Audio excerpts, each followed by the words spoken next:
Donc déjà, bonjour Olivier. Bonjour. Merci d'avoir accepté notre invitation. On est vraiment ravis d'aborder avec vous donc, tous ces sujets autour de l'éco-conduite et du risque routier.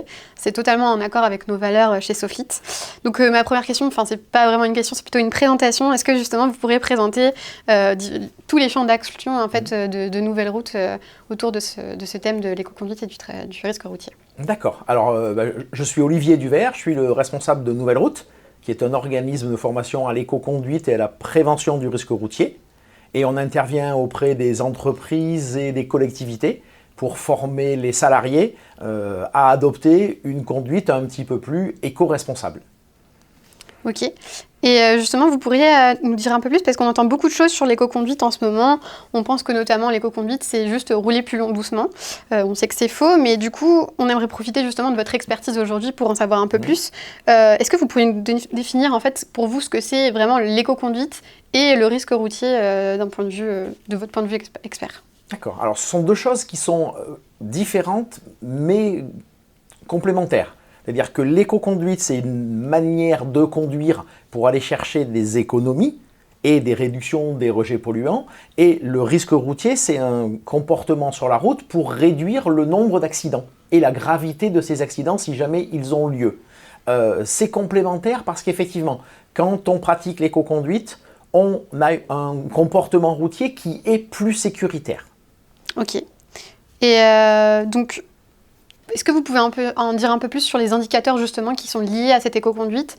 Qu'est-ce qu'on doit regarder en fait en termes d'éco-conduite quand on demande à un de ses chauffeurs de faire de l'éco-conduite justement? Qu'est-ce qu'on doit regarder en premier? Alors, l'élément principal que l'on mesure, c'est la consommation du véhicule, mais la consommation par rapport à une situation de conduite. C'est évident que le même véhicule conduit en ville va consommer moins que s'il est conduit dans une zone de montagne avec des montées fortes, ainsi de suite. Ce qu'on regarde souvent, nous, sur les indicateurs de l'éco-conduite, c'est l'amélioration que le conducteur a.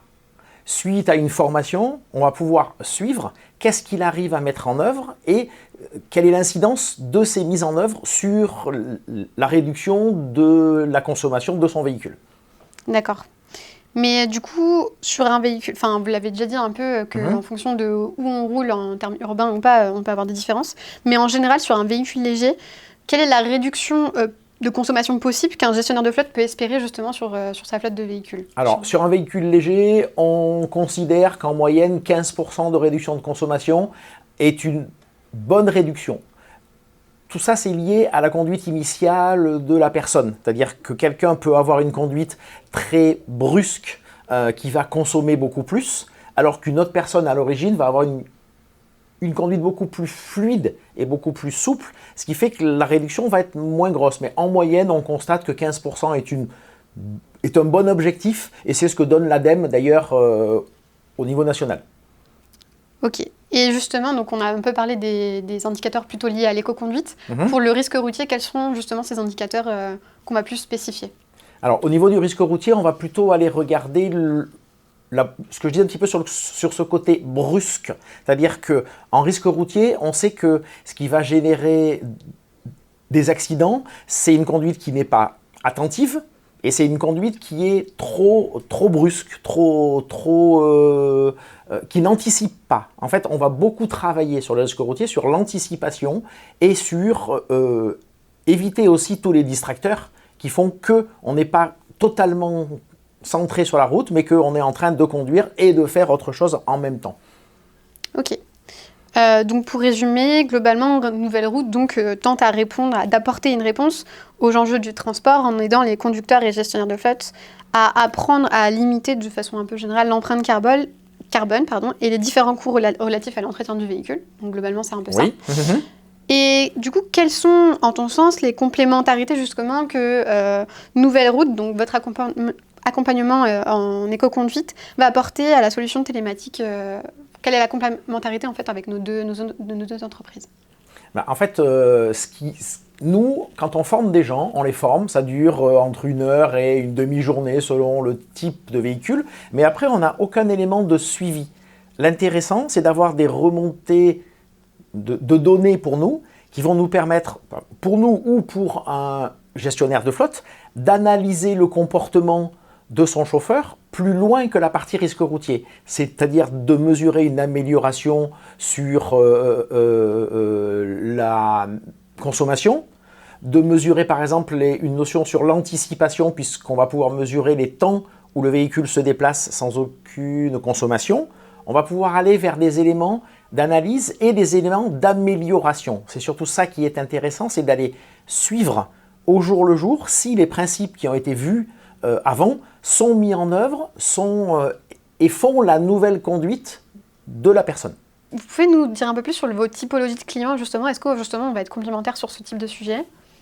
Oui, bien sûr, je pense qu'on va être très, très complémentaires parce que nous, on forme sur tout type de véhicule.